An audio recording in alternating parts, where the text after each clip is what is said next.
All right, welcome to The Explainer. We're going to dive right in today because we are exploring a historical narrative that pretty much radically challenges everything we're taught about modern corporate theory. Seriously, we're looking at a story where ethics, humanity, and just massive financial success didn't just casually coexist, they actually fueled one another. So here's the ultimate question, right? Must finance be driven by greed? Is the banking sector just doomed to be dominated by the Homo economicus? That purely rational, self-interested, profit-maximizing actor? Or is it actually possible for a bank to truly have a soul? I think we often just assume that to reach the absolute pinnacle of global finance, you kind of have to leave your humanity at the door. But then, you stumble across a quote like this: "Serving the needs of others is the only valued activity today." And honestly, the shocking part isn't even the quote itself, it's who actually said it, and when. This wasn't some modern tech CEO on an apology tour. No, this was Amadeo Peter Giannini, the founder of what would eventually become the largest bank in the world, operating on this completely jarring counter-narrative to Wall Street all the way back in 1904. Okay, Section 1, Banking for the Elite.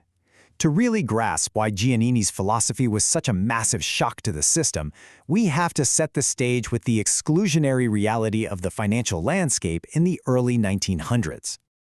In academic circles, this tension is usually framed as a big debate. On one side, you have Milton Friedman's shareholder-centric view, where a business's only real social responsibility is just to increase its profits. And on the other, you've got the stakeholder-oriented approach, which prioritizes things like community impact and shared value. Well, in the early 20th century, that shareholder-centric, profit-first model, that was the absolute, unquestioned law of the land in American finance. Because down on the ground, the reality was stark. Early 1900s banks operated a lot like exclusive country clubs. They were perfectly suited for the big fellow: speculators, wealthy industrialists, the social elite. If you were a working-class immigrant or just a small merchant, you were completely locked out. Actually, most banks point-blank refused loans under $100. They claimed the administrative costs just weren't profitable enough, which left ordinary people relying on totally insecure savings methods, or even worse, loan sharks charging just absolutely exorbitant rates. Section 2. Champion the little fellow. Because a disruptor was about to enter the scene. Someone who saw immense economic potential exactly where those elite bankers only saw risk. Meet A.P. Giannini. He was the son of Italian immigrants. His dad actually prospected during the California gold rush before starting a produce farm. Giannini himself became a super successful produce broker out in the Santa Clara Valley. He literally learned the value of hard work by dealing directly with farmers, peddlers, and teamsters. And get this, he was so successful that he actually retired at 31 to manage his father-in-law's estate. The guy already had his money, right? His entry into banking wasn't driven by personal greed at all. So after sitting on the board of a local savings and loan and just getting incredibly frustrated by their absolute refusal to serve the immigrant population, Giannini took action. In 1904, he made this bold move to open his own institution in San Francisco, the Bank of Italy.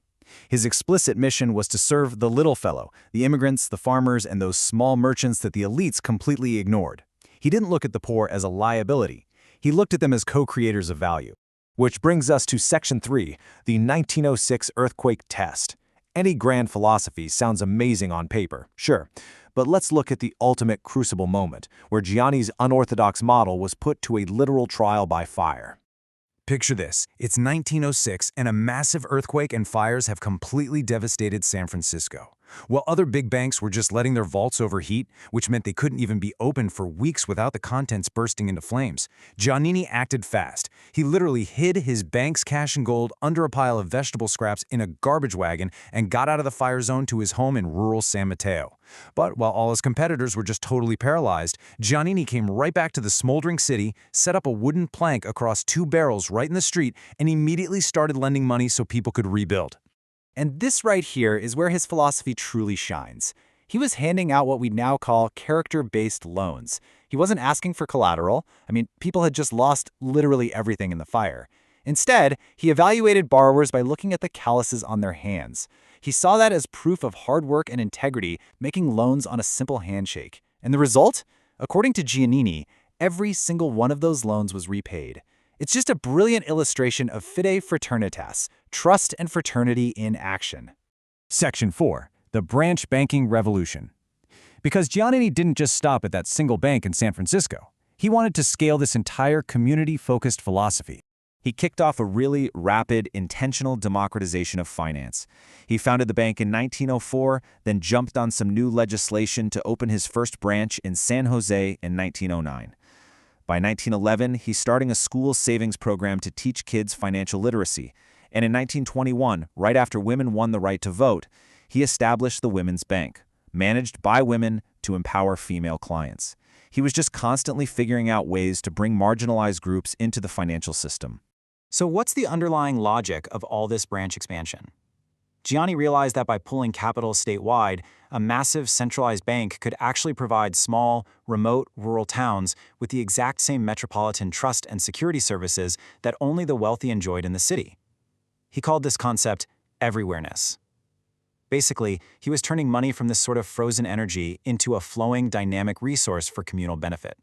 Now, you might be wondering, okay, but was this actually good business? Just look at this number, $6 billion. Giannini's Bank of Italy, which, by the way, he eventually renamed Bank of America, started with just $150,000 in resources in a tiny office. Under his leadership, it exploded to 525 branches and assets exceeding $6 billion, making it the largest private bank in the world. He absolutely proved, beyond a shadow of a doubt, that profound ethics and staggering profitability can perfectly coexist. Moving on to Section 5, Purpose Beyond Profit. Giannini's story isn't just some heartwarming piece of history. It is incredibly relevant to how we think about business today. Actually, recent research published by the Italian Society of Management uses Giannini's legacy as a foundational case study in modern academic debates around corporate purpose and governance. Scholars are literally looking back at a guy from 1904 to figure out how to fix modern capitalism. Let's connect the dots here. Take Oxford professor Colin Mayer's 21st century theory. Mayer argues that the true purpose of an enterprise is to produce profitable solutions for people and the planet, not to profit from creating problems. Giannini completely anticipated this shared value approach over a century ago. He didn't just extract wealth from his communities, he financed their infrastructure, their homes, their small businesses. He grew his bank precisely because he grew his community's wealth. I mean, he explicitly stated the policy and operational method of the Bank of America are at the service of the public interest, and that wasn't just a PR stunt. He didn't just donate a little to charity on the side to look good. He structurally embedded community service right into the operational DNA of the bank. The business model itself was the social service. So bringing it all together, what should we take away from this? The modern ESG lessons, environmental, social, and governance, are super clear. First, we have to balance profit with true social responsibility. Second, empower the little fellow. Financial inclusion isn't just a nice thing to do, it's a massive engine for economic growth. Third, view business as a humanistic vocation, a way to genuinely serve humanity. And lastly, reject that short-term predatory speculation in favor of long-term relationship-based community building. Which really just leaves us with this final, kind of provocative thought. We hear it all the time today, right? That ruthless profit maximization is just the unavoidable reality of the market. But if a bank founded in 1904 could prioritize human dignity, trust people based on the calluses on their hands, and still become the absolute largest financial institution on the planet, what is actually stopping modern corporations from doing the exact same thing? Thanks so much for joining me on this explainer, and I really hope this changes how you look at the true purpose of business.